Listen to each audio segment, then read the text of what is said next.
Bom, um momento muito importante serão as eleições para governadores, eleições diretas. O governo, então, começa a ceder, né, aquele processo de abertura, uma pressão muito grande por parte dos trabalhadores, greves começam a estourar pelo país afora.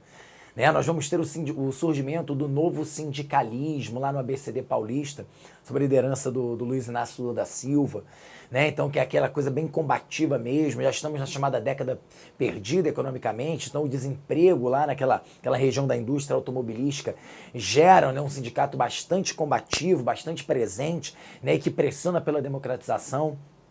É interessante lembrar, por exemplo, do time do Corinthians, a democracia corintiana, né? Um clube que internamente muda o feitio do clube para um processo bastante democrático internamente. Os jogadores passam a levar faixas para o campo, exigindo que o Brasil também, né, sofresse um processo de redemocratização.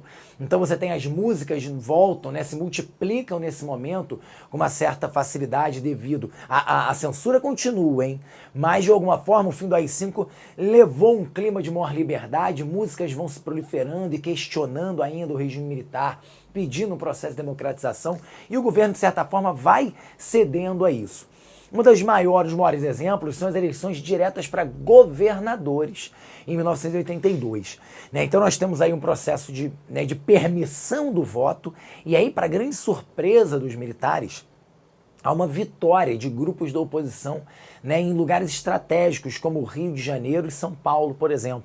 Em São Paulo, Franco Montoro vai ser eleito governador, e aí talvez o maior símbolo seja o Rio de Janeiro, com a eleição de Brizola, Leonel Brizola, né, talvez um dos principais motivos da intervenção militar em 64, considerado um dos mais perigosos nomes da esquerda brasileira, né? Leonel Brizola, né, retorna ali do exílio e vem candidato e é eleito governador do Rio de Janeiro.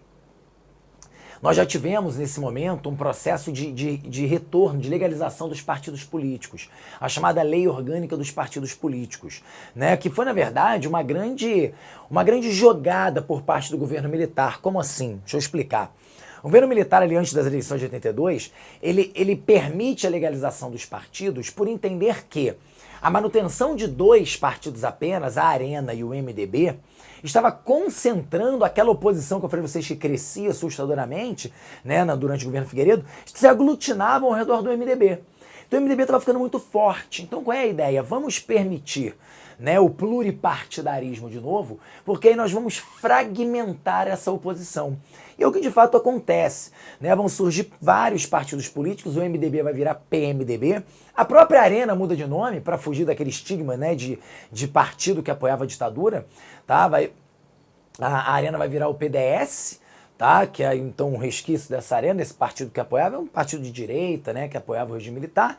E aí você vai ter o Brizola voltando, né, e criando uma nova legenda. Ele queria ficar com a legenda do PTB, os militares não permitem isso, então a filha de Getúlio Vargas acaba ficando com o PTB, tá? Os partidos comunistas ainda não estavam na legalidade, esses ainda estão proibidos, o PCB, o PCdoB, tá? Esses ainda não, esses vêm só no governo Sarney, tá? No que a gente chama aí do fim do desmonte, do resquício, né, do aparato militar. Você tem a criação do PT, né? Então aquele movimento do sindicalismo que eu falei de vocês lá do ABCD Paulista acaba gerando a formação do maior partido de massa do mundo na década de 80, que é o Partido dos Trabalhadores, né? E o Leonel Brizola, que não pôde ficar com a legenda do PDT, acaba fundando, do PTB, acaba fundando o PDT, né, o Partido Brizolista que existe até os dias de hoje. E o Brizola acaba eleito governador do estado do Rio de Janeiro. Isso para os militares é considerado um grande absurdo. Me lembro, inclusive, da frase do Figueiredo, né, quando o Brizola é eleito. Ele diz: "Eita povinho de merda que não sabe votar". Né, o que desculpe um palavrão, né, mas eu abri aspas aí, não fui eu que falei, foi o Figueiredo, nosso presidente Figueiredo. O que ele quis dizer com isso? Olha a arrogância, né? Por que ele está falando que o povo brasileiro não sabe votar? Ele está dizendo o seguinte: poxa, a gente está abrindo o regime, a gente permite que eles votem diretamente para governador, aí eles vêm e votam no Brizola. Olha a ideia dele. Pô, aí depois um cara desse faz uma besteira qualquer, a gente vai lá e é obrigado a fechar o regime de novo. Olha aí o problema. Quer dizer, Olha a concepção de democracia, né, do Figueiredo, daquela cúpula militar. Quer dizer, não, então já que a gente está dando o direito de vocês votarem, olha isso, vocês têm que votar ou dançar conforme a música que a gente está colocando.